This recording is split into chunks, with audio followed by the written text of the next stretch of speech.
Hello, everyone, and welcome to English Pod. My name is Marco. My name is Catherine. Today we've got an intermediate level lesson for you.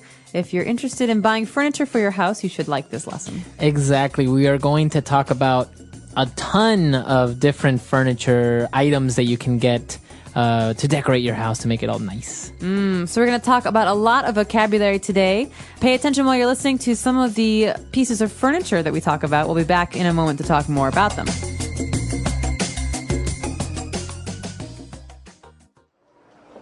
How about this floor lamp? Fine, just get it. We have been shopping for furniture for 5 hours. I'm so tired.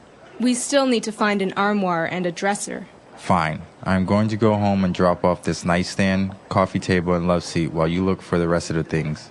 Great. Pick me up in about an hour, because I think I'll also get a beanbag and a dining set. While you're at it, can you pick up a nice recliner? I really want one so I can watch TV. Recliner? In my beautifully decorated living room? I don't think so.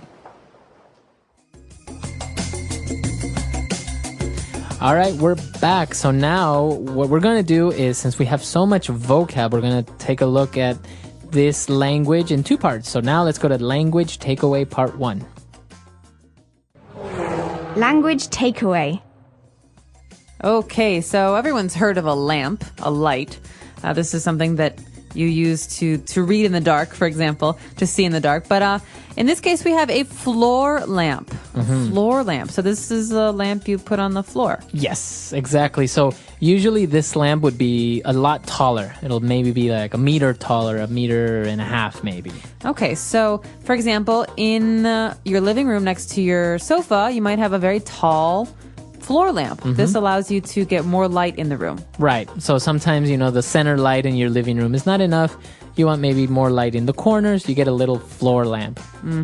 Okay, so that's the first item. Now that we go to the bedroom, we are getting an armoire. Okay, an armoire. This is kind of like a wardrobe. It's a piece of furniture we use to keep clothes in, but usually they're hanging clothes. Okay, so a closet is usually inside a wall, right? Right. So a closet's a part of your house. It's not furniture. Right. So an armoire is the same as a closet, but it's not in the house, like in the walls. It's outside. It's a piece of furniture. It's a big box. Yeah, I could pick it up and move it. Okay. Yes. So an armoire is a tall place to keep clothing. Usually you hang your clothes. You hang your shirts and your dresses and your coats. And moving on, we have a dresser. Now, this seems pretty straightforward. To get dressed, you have a dresser. Yeah, it makes a lot of sense, but there is a big difference here between an armoire and a dresser. A dresser is usually drawers. So you keep your sweaters, your shirts, your socks, your underwear in a dresser. Okay. So an armoire, as you said, usually you hang your shirts or your pants. It's for hanging stuff only. A dresser is you have different drawers where you can put your socks, your boxer shorts, and any other things that you keep. Exactly. Okay. Very good. So two very handy words, and that's what makes the difference between a closet. So many people say, oh, well, it's just a closet. Well, a closet's different. No, a closet is actually part of your house. It's a part of the wall. Maybe it has a door. There's a big difference there. Okay. So moving on, we have a nightstand that's also usually in the bedroom. That's right. So I always wondered, why is it called a nightstand and not a day stand? Well, a nightstand, it makes sense. It usually has a lamp on it, a light on it. And so when you're in bed and you want to read, you have a nightstand next to you to put your lamp so you can turn the lamp on. Usually I also keep my books here. So when I'm reading, I put my books down, then I go to sleep. Some people also keep their glasses and their alarm clock on a nightstand. Okay. It's a small table that stands next to your bed. Very good. And our last word for language takeaway part 1, we have a coffee table. Okay, so with the coffee table, Marco, we're moving back into the living room. And in the living room, you have a sofa, you have some chairs. You need a table, but you don't want a big table. You want a small table or a very short table. This is a coffee table. It's called a coffee table. I'm not really sure why. I guess because if you're having coffee in the living room, this is where you put the coffee. That's right. And we even have something called coffee table books. These are big, beautiful books, hardback books that have many pictures that you put on your coffee table to look nice. It's not for you to read all the Well, time. I read them, but it's more important to use these books to look nice. Yes. And this is interesting though, because in many other countries, they're not really called a coffee table. So a direct translation wouldn't really help you in many cases. No.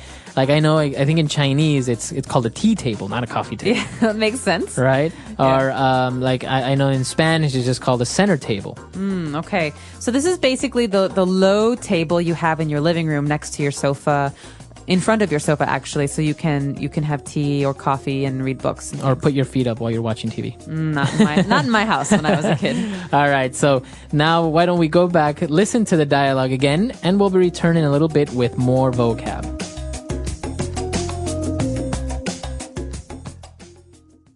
How about this floor lamp? Fine, just get it. We have been shopping for furniture for 5 hours. I'm so tired.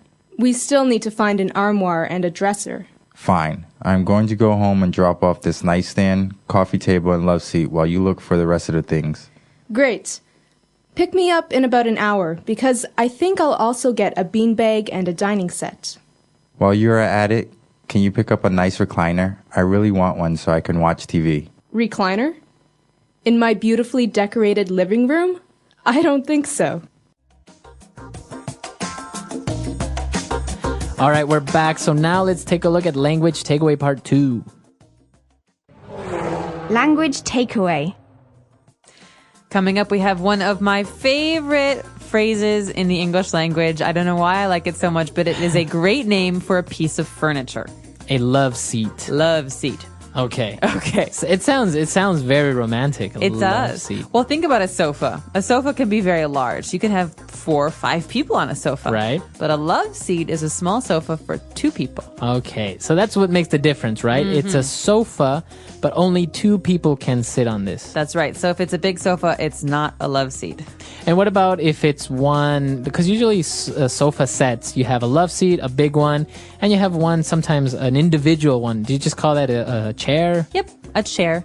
A chair. Okay. Exactly. We'll come to it in a minute. There's a special kind of chair that it might be, but we're not quite there yet. First, we have another kind of chair, which is very special and reminds me a lot of the 1970s. Right. We have a bean bag, and this is actually a piece of furniture that's still very popular in many places. And it's called a bean bag because it's a huge bag that is filled with beans. Right, beans or something soft. And when you sit on it, it looks like a ball, but when you sit on it, it can change shape. Right, it molds to what shape you are. And usually they're very light. And a lot of times, I hate to say it, a lot of times bachelors' apartments have these. That's right. It's actually very cheap piece of furniture, and it's comfortable. Sometimes if you're watching TV, you can just sit on your beanbag and watch TV. Even I know some people may, fall asleep on a beanbag as guests. I've never slept on, well, maybe once, but I don't remember sleeping on a beanbag. I imagine it's quite uncomfortable. Yeah, for your back. But moving on, after a beanbag, which is a good and informal piece of furniture, we have a dining set, which is a lot nicer. Okay, dining set. All right, so a dining set has many pieces. You have a dining room table. Right. And you have chairs. So a set is basically a collection of a table and chairs together. Sometimes I think it will also include some type of piece of furniture that's next to the dining table where you can keep your plates and you can keep your teacups and all that. What's that called? That's called a buffet. And that's basically, it's like a dresser for your dining room. Right, exactly. It's got like drawers and stuff for your plates, your cups, like you said. And it's next to the dining room table. But the dining room set or the dining set is for the dining room. It's the table where you eat dinner. Okay, very good. And now moving on to that special chair that I am a big fan of. It's very comfortable to sit on, and it's called a recliner. Recliner. So we have a word here, recline. It means to lie back, to put your head back, to get comfortable. So a recliner is a chair that you can change the shape of to make you lie down flat. So, when you sit down, you're sitting. But what if you want to lie down in a chair? This chair Right. lets you do that. And it also, from the bottom part where your feet are, a little thing pops up so you can rest your feet on top of this little extension of the chair. Okay, so it has a built-in footrest. Footrest, exactly. So it's very comfortable. It's very popular. If you ever watched the series Friends, Oh, yeah. they have the recliners. It's very comfortable to watch sports. For example, you have your beer. Joey has his recliner. Right. And remember when Joey and Chandler lived together? They have the two recliners Yeah. in front of the TV. Those chairs are recliners, Yeah. and they're very, very popular. Actually, I think in the United States, they're very commonly known by the brand Lazy Boy. That's right. There's a brand. It's not a kind of furniture, but it's the name of the brand. It's Lazy Boy, and they're very, very famous. You're right, Marco, Right. for their reclining chairs. Exactly. So, Lazy Boys, you may hear it, but the real word for it is called a recliner. So, a lot of interesting pieces of furniture there. I think our house is going to look amazing. So, why don't we go back and listen to the dialogue one last time?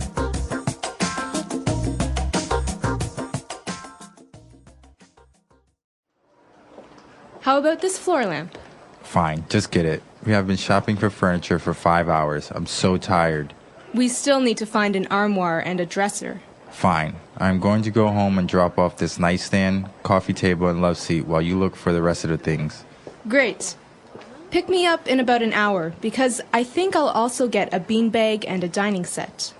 While you're at it, can you pick up a nice recliner? I really want one so I can watch TV. Recliner? In my beautifully decorated living room?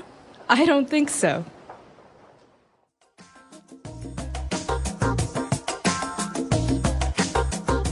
All right, we're back. So, talking about furniture, it's very interesting. How do you take it home? What do you do? And in this case, they were transporting it themselves. And the guy said, I'm going to go home and drop off this nightstand, coffee table, and love seat. So, to drop off. Okay, this is a great verb, to drop off. It's a verbal phrase, so the preposition there is off, not on. Right. So I could say, for example, Marco, I'm just going to drop off my bag at home and then I'll meet you guys for dinner. That means I'm going to go to my house and put down my bag and then I'll leave. So to drop off is basically to go somewhere so you can put something in that place. But it doesn't mean that you're going to go to that place and stay there. Right. So if I say I'm going to drop off the kids at school, that means I'm going to take the kids and leave them at school and then go away. It doesn't mean you're going to school yourself. Right, exactly. So can you drop off the laundry at the dry cleaners, please? Very good. So I'm going to take the laundry to the dry cleaners, leave it there, and then go somewhere else. So what happens at 3 o'clock when the kids are still at school? That's right. Now we use the opposite verbal phrase, and that is to pick up. Okay, drop off, pick up. So you go pick up the kids, you go pick up the laundry. So this isn't just about picking something up from a table or the ground. You can actually use your car to pick something up. Right. You go and retrieve it. So I'm going to the post office to pick up my package. Very good. So phrases that you're going to have to use if you're talking about furniture, if you're talking about buying something. And while we're on the topic, I know that one of the most popular places to buy furniture is IKEA. Are you a big fan of IKEA? I like IKEA, and I love what they've done for people who don't want to spend too much money on furniture. Furniture is expensive. Furniture is very expensive. You can spend $5,000 on a sofa. Yeah. And so IKEA is a wonderful brand and I think a wonderful company because it makes good looking furniture affordable. And it's because you put it together yourself, right? That's right. A lot of things you have to assemble or put together by yourself. So you buy it in a box and then you make it. And Yeah. it's a little bit frustrating sometimes. But for people like me, and I'm sure people like you, Yeah. it's part of the fun is putting stuff together. Yeah, because you kind of feel like you kind of built it, but you really didn't. So it kind of gives you that false sense of accomplishment. It's like I'm in the 19th century and I can make my own furniture. So it's very popular. I've actually, and apart from having great furniture, I understand that they have amazing meatballs. They do. Well, I'm Swedish. I never get to eat Swedish meatballs, and here in China, they do have some of the better meatballs around. So I would recommend if you haven't tried them, try them. They're pretty good. Yeah, go to IKEA. Go to IKEA, have some dinner. Let me know. Our website is englishpod.com. Do you like IKEA and do you love their meatballs? All right, we'll see you guys there. Bye. Bye.